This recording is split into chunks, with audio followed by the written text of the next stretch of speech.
Last week, Princess Eugenie is the latest royal to pay tribute to the late Queen Elizabeth on the 1-year anniversary of her death. Last Friday was a poignant day for the royal family as they marked the anniversary of the Queen's death, and Princess Eugenie shared a heartfelt message on Instagram in which she said that she misses the late monarch. Sharing a sweet personal photo of herself sat on a bench beside her late grandmother, Eugenie wrote, "Thinking of you today. Missing you so much, but remembering what a life of service, love and dedication to everyone and to your family who loved you so very much. Forever grateful to you, and you're always in my heart." Fans were quick to comment on the post, sharing messages of condolence. One wrote, "She was a wonderful queen, and we all miss her."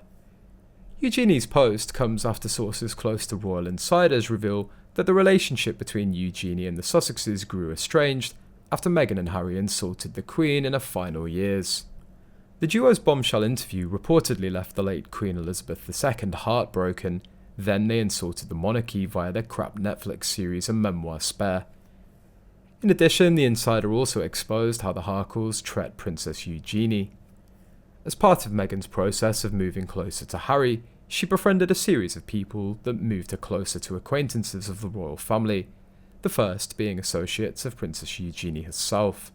While using her in the early days in order to get closer to her target, Harry, and while continuing to use her for information, Meghan has the usual narcissistic envy towards Eugenie, and thus always higher ranking than Meghan, who must curtsy to her. Meghan keeps her on side to this day due to Eugenie's usefulness, but Meghan also treats Eugenie quite badly on occasion when her nasty side erupts. Here are some examples. Getting closer to Eugenie in a manipulative way in the early days, as well as using Eugenie to get to Harry, possibly even allegedly compromising them during an early 2016 shady parties with uber-shady Soho house fixer Marcus Anderson. Making Eugenie delay her wedding to Jack Brooksbank due to the timing of the Harkles' wedding and royal events.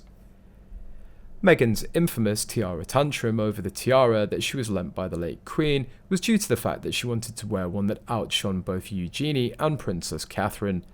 Delightfully, Princess Eugenie was loaned the very spectacular Greville Emerald Kokoshnik tiara by her grandmother, the late Queen, at a wedding. The tiaras were chosen some months before the wedding, and due to the proximity of the weddings to each other, this is another reason that could have triggered Meghan's tantrum over her relatively plain little tiara, compared with Princess Eugenie's. Meghan also publicly mocked the late Queen, as well as Princess Eugenie and Jack Brooksbank. In a now infamous moment, only 3 months after the late Queen's passing, Meghan mocked the late Queen with a mocking curtsy. She also mocked Eugenie and Jack, saying she'd done well. Eugenie received a lot of praise for her immaculate curtsy to the Queen at the wedding after the national anthem. It really was a very deep, fluid, form-perfect curtsy, even by the royal family standards. Most well-adjusted people can of course appreciate someone else doing something well without taking it as a blot against themselves, but of course Meghan wouldn't have been able to stand it, especially so soon after her own wedding, where her curtsying didn't receive the same sort of attention or praise.